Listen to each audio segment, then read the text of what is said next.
are pretty tight, and I'm gonna go ahead and, he's sleeping right now. I'm gonna go ahead and get a head start. I'm gonna get his training bolts, which are actually loose. Like there's two missing, and I can see one's loose, so I guess the motor wanted to come out anyway. So we're just gonna finish that up and just get it out of here.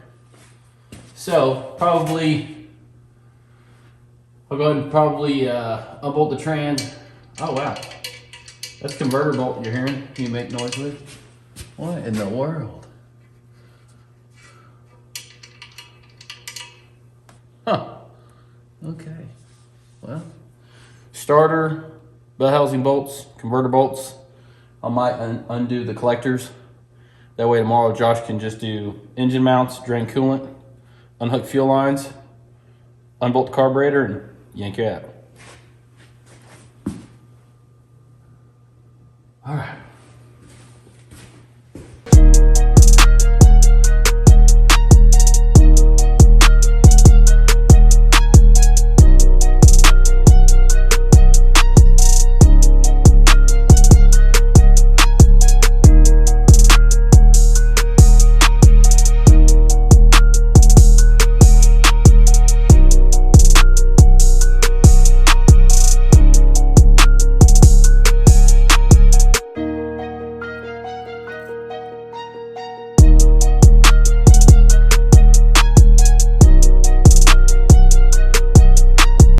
Right there, no nut.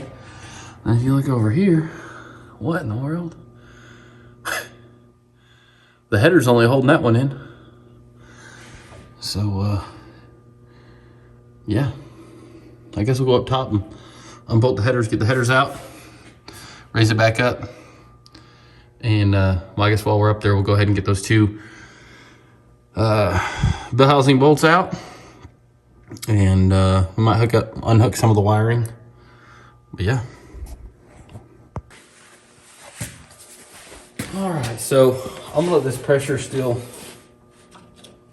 because it did get a little hot. Let's see. It still had some pressure. There. Now we don't have any pressure.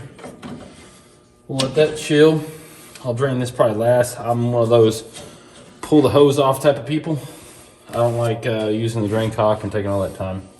To me, that's a waste. So we'll just get right to it.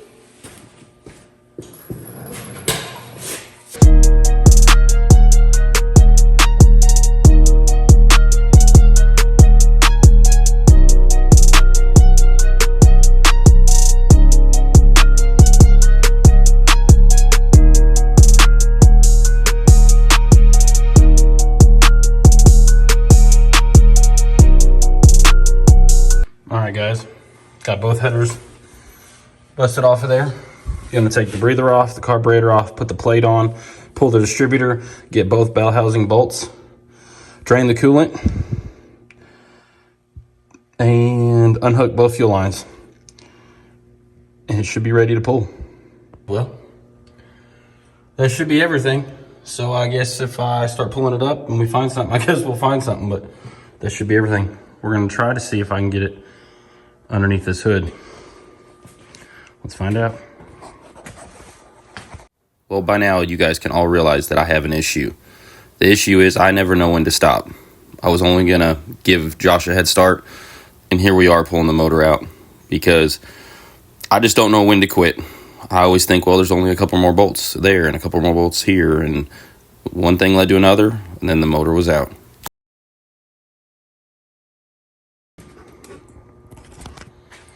All right, guys. Of course, I got the jack supporting the trans.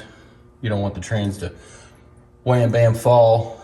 So, do some cleaning, get those headers out, and it'll be LS time. Out with the small block, in with twin turbo LS. Let's go. All right, guys, so I just got here to the shop to pull the motor out of the Impala, and I walk in, and walk you through here. This is what I see. I was assuming that the Impala was over there in the other bay on the other side of this truck, because that's where I put it yesterday. And I was talking to Corey this morning about where I should put it so it's out of his way so he could continue to work on customer's car. And he goes, oh, just leave it over by the dyno. Okay, so you imagine my surprise when I walk through this door and the car is sitting here. Well, as you can see, the hood is still on it, so I didn't really think anything about it. I was like, okay, he must have moved it for me, changed his mind, or whatever. Well, I noticed, obviously, there's a huge gap between the fender and the tire, so I'm like, that don't look like it has a motor in it. But still, it didn't register. I thought, okay, well, it's probably because he has it up on the lift a little bit.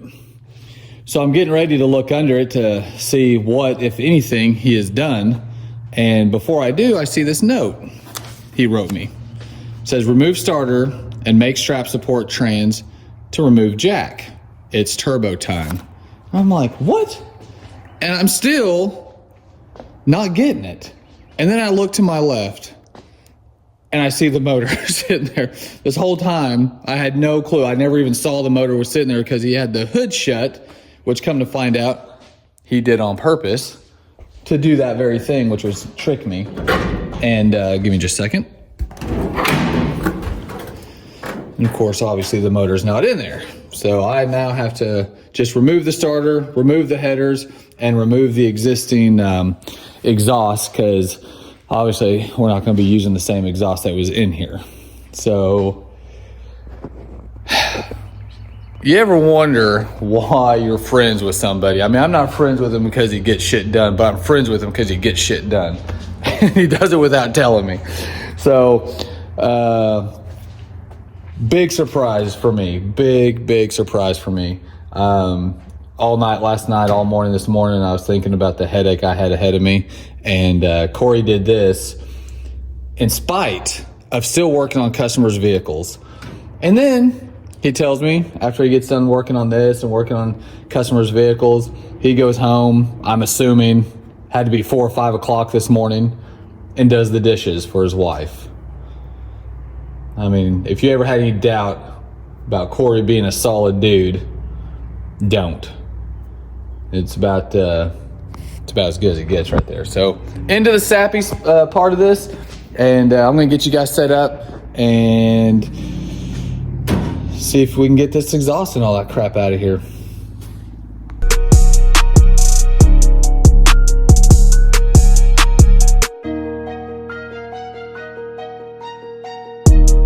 But you can see how if it was on the motor like so, and the exhaust, generally they come straight down like towards my leg, right? Well, this whips out this way. Well, it's for the X-frame. So these, I mean, I'm sure you could probably use them on anything if you were innovative enough. But yeah, I don't really know what we'll put these on. I'm sure they'll be on a future episode of something. You can kind of see the jack right here. Oh, sorry. So I'm going to get under there. I'm going to try and get some light going for you guys.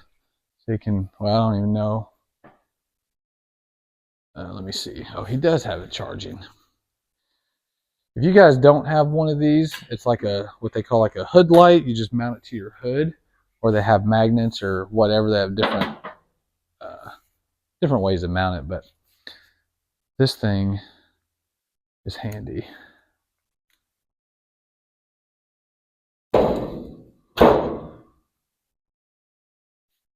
Brightening it up a little bit there. All right, guys, I've got the strap under there.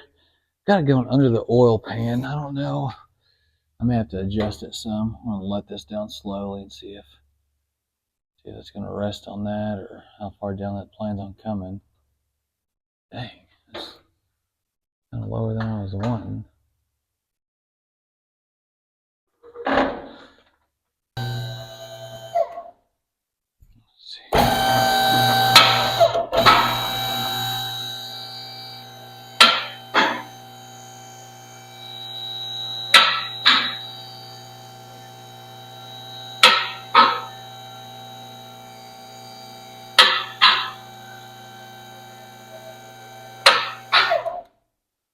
This exhaust is brand new, and we are wanting to use as much of it as we can to put in the 54.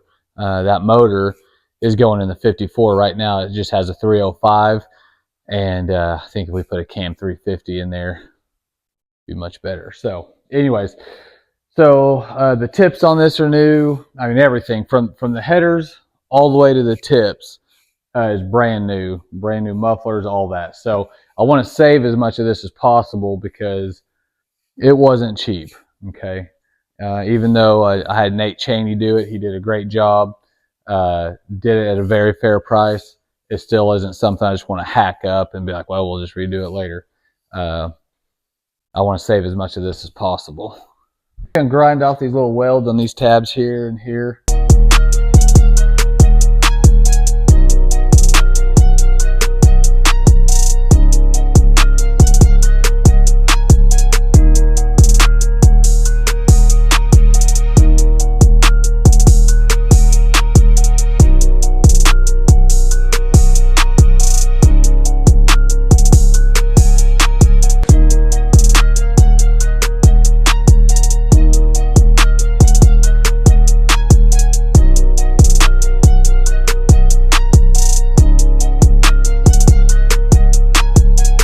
Get my Mortal Kombat Sub-Zero mask on here.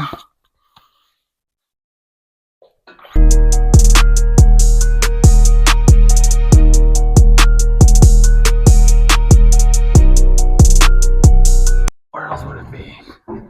Oh, right there.